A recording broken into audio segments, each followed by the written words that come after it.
You've probably heard the saying, it takes money to make money. Sounds cliche, right? But here's the thing. It's actually true, and not in some magical rich people have secret investments kind of way. It's about something far more practical and something you can experience once you hit a specific number. That number? Like $20,000. Your first 20 grand saved is the hardest, but it's also the most important, because once you cross that line, money stops being just something you chase and starts being something that works for you. Hi, I'm David. I've spent years studying how people build wealth, both as a professional and as someone who had to grind through it myself. And in this video, I want to explain why your first $20,000 flips the script on your finances and why everything gets easier after that. Yeah, right. Let's start with the biggest shift. How you actually feel about money. When you've got no savings, life feels like a constant emergency. You take the first job offer that comes along, even if you hate it because you can't afford to wait. You say yes to things you don't want to do just because you need the cash. Every decision comes from a place of fear. Fear of running out, fear of not making rent, fear of what happens if the car breaks down. And when your brain is stuck in that survival mode, it's almost impossible to think about the future.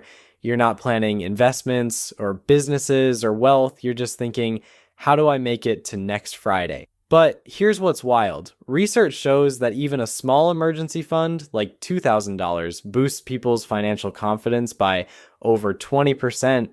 That's just $2,000 sitting in a savings account, and suddenly you feel like you can breathe again. Now imagine multiplying that safety net by 10. That's where $20,000 comes in.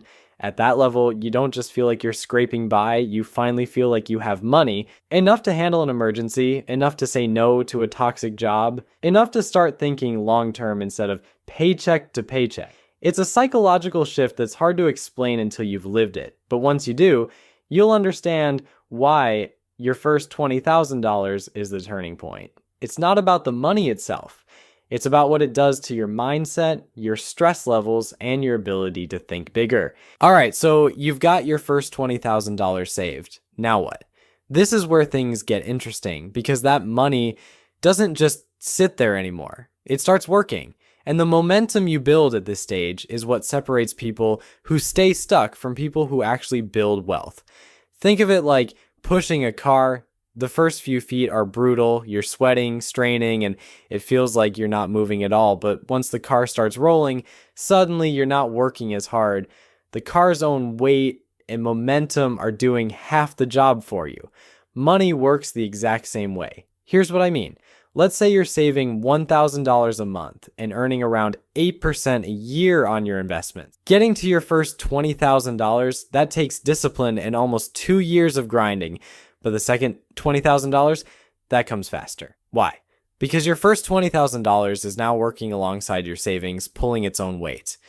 By the time you're chasing your third $20,000, you'll notice something weird. Your savings rate hasn't changed, but the milestones are coming quicker. The car's rolling faster and faster, and you're just jogging alongside it. And here's where it really blows people's minds. Once you reach the bigger numbers, the timeline shrinks even more. At around $400,000 invested, you can make your next $20,000 in just a few months. The exact same milestone that once took you almost 2 years now happens in the background while you sleep. That's momentum. That's compound growth in action, and once you've seen it play out, you'll never look at saving money the same way again. Here's the catch though. You don't get that momentum without first building the base. It feels slow at the start, painfully slow. That's why most people give up. They save a few $100, maybe a couple grand, and then spend it because they feel like it isn't doing much. But the ones who stick it out until that $20,000 mark, they get to see how the game changes. It's like planting a tree. At first, it's just a tiny seed and nothing seems to be happening. But give it time, water it consistently, and one day it starts bearing fruit. And then that fruit drops more seeds, which turn into more trees, and suddenly you've got a whole orchard. That's what $20,000 does. It's the orchard starter kit. Now, let's talk about something most people don't realize until they see it in action. The math just gets better as your money grows. A lot of people think there's some secret door that opens once you're rich, like suddenly you get invited to private hedge funds or insider opportunities that regular people can't touch. But that's not really how wealth building works for most people. The real secret is way simpler. It's just math working in your favor once the numbers get bigger. Here's what I mean. If you invest $1,000 and make a 10% return in a year, you just earned $100. Nice, but nothing to brag about. That same 10% return on $10,000 though, now you're looking at $1,000 in profit. And if you've got $20,000 working, a simple 8% gain means $1,600 dropped into your account without you lifting a finger. The investment strategy hasn't changed. The risk hasn't changed. The only thing that's changed is the scale. And that scale is the difference between money that feels like pocket change and money that actually moves your financial life forward. That's why people talk about hitting $20,000 like it's a turning point. Before that, your returns feel almost invisible, like the market is barely paying you anything. But once you cross that milestone, the gains become noticeable. You start seeing actual chunks of money showing up just because your existing money is working. And here's where it gets exciting. Imagine your $20,000 grows into $100,000. That same boring 8% annual return now spits out $8,000 in a year. That's more than some people's entire savings account. And you didn't have to grind harder at work to get it. It happened because your past self had the discipline to save and invest. This is why scale matters so much. The math doesn't care who you are. It rewards patience and consistency. But until you've built up enough capital, the math feels slow and discouraging. Once you've crossed that $20,000 line, it's like turning the corner where percentage returns stop being abstract numbers and start being life-changing amounts. And the best part, you don't need some exotic investment strategy to get there. You don't have to be a Wall Street insider. The same index fund or diversified portfolio that works with $1,000 works with $20,000 or $200,000. The only difference is how much the math pays you back. That's why building to $20,000 is so important. It's the point where money shifts from being something you chase to something that actually starts working for you in a meaningful way. Now, here's the part that almost nobody talks about, but it's the most powerful reason your first $20,000 changes everything. The discipline you build along the way. See, saving $20,000 isn't just about having money in the bank.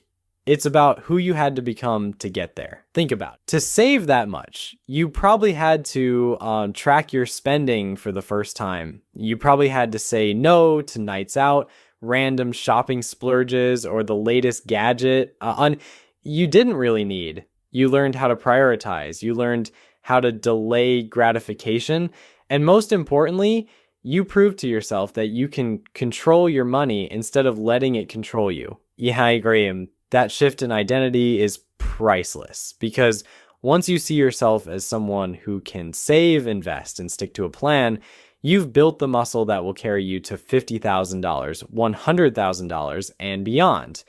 The money is important, but the discipline is the real win. Now, I know some of you might be thinking, but I'm nowhere near $20,000 yet. That's okay. Everyone starts from zero. The key is to have a plan that actually gets you moving in the right direction. Let me break down 3 practical ways you can fast track your journey. 1, get brutally honest about your current money situation. You can't grow what you don't measure. Most people have no idea what they actually spend each month. Take a couple of hours and map it out. Income, fixed bills, debt, subscriptions, the whole thing. Once you know your baseline, you'll see exactly how much room you have to save and where you're leaking money. Awareness is step 1. 2, automate the boring stuff. Discipline is hard if you rely on willpower alone. That's why automation is a game changer. Set up automatic transfers into a savings or investment account the same day you get paid. Use apps that round up your purchases and stash the difference. The less you have to think about saving, the easier it is to build momentum out of mind, but your account keeps growing. 3, don't ignore the income side. Most people focus only on cutting expenses, but there's a limit to how much you can save. There's no limit to how much you can earn. Sometimes the fastest way to hit $20,000 isn't by skipping lattes, it's by negotiating a raise, switching jobs, freelancing on the side, or starting a small business. A single bump in income can accelerate your savings timeline way more than months of penny pinching. The bottom line is this: your first $20,000 is less about the dollars themselves and more about the transformation that happens in the process. You gain peace of mind, momentum from compounding, better math working in your favor, and the kind of discipline that makes you unstoppable. And once you've built that foundation, every dollar after that becomes easier. The car's already rolling. You just need to keep pushing it forward. So if you're on the journey right now, don't get discouraged by how slow it feels in the beginning. Every dollar you save is proof that you're building the habits and the identity of someone who will one day look back and say, that first $20,000 was the hardest, but it changed everything. If you found this video helpful, do me a favor. Hit that like button so YouTube knows to show it to more people who need this message. And I'd love to hear from you in the comments. Where are you right now on your savings journey? Are you working toward your first $5,000, your first $20,000, or maybe even beyond that? Drop it below. Thanks for watching, and I'll see you in the next one.